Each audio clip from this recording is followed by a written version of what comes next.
जीवन की संभावना कहीं भी हो सकती है।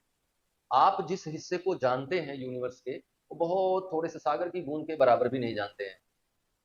यह इस ब्रह्मांड में कुल कितनी गैलेक्सीज हैं, इसका कोई काउंटिंग नहीं है। Uncountable galaxies are there. उन गैलेक्सी में से एक गैलेक्सी आपकी है। उस गैलेक्सी में अनकाउंटेबल स्टार्स हैं। उनमें से एक स्टार आपका है जिसका नाम सूरज है। सूरज के चारों ओर चक्कर लगाने वाले अनंत पिंड हैं, जिनकी अभी तक काउंटिंग नहीं हो पाई है। उनको आप ग्रह कहते हैं। इसी तरह के एक ग्रह आपका है जिसको आप पृथ्वी ग्रह कहते हैं। पृथ्वी ग्रह पर बहुत सारे देश हैं, बहुत सारे राष्ट्र हैं, बहुत सारे भौगोलिक इकाइयां हैं। उनमें से एक जियोग्राफिकल आइडेंटिटी है जिसका नाम है भारत। भारत में बहुत सारे राज्य हैं, भारत में बहुत सारे जिले हैं, भारत में बहुत सारे शहर हैं। उन्हीं में से एक शहर वो है जिसमें आप रहते हैं।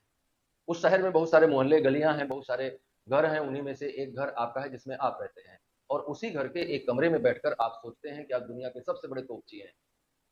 तो आप अहंकार से ग्रस्त हैं।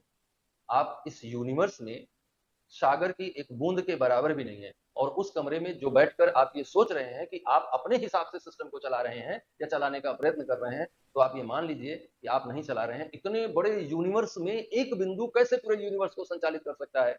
और अगर हम ये मान लें कि नहीं, पूरे यूनिवर्सल मोशन का हमारी लाइफ पर कोई असर नहीं आता है, तो ये भी बेवकूफ़ी है। इस पूरे यूनिवर्सल मोशन का हमारी लाइफ पर असर आता है।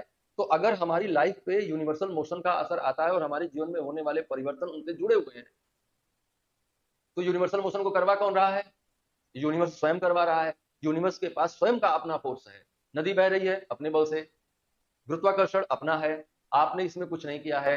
तो जीवन का यूनिवर्स के पास अपने फोर्सेज हैं जिनके द्वारा वो यूनिवर्स को संचालित कर रहा है।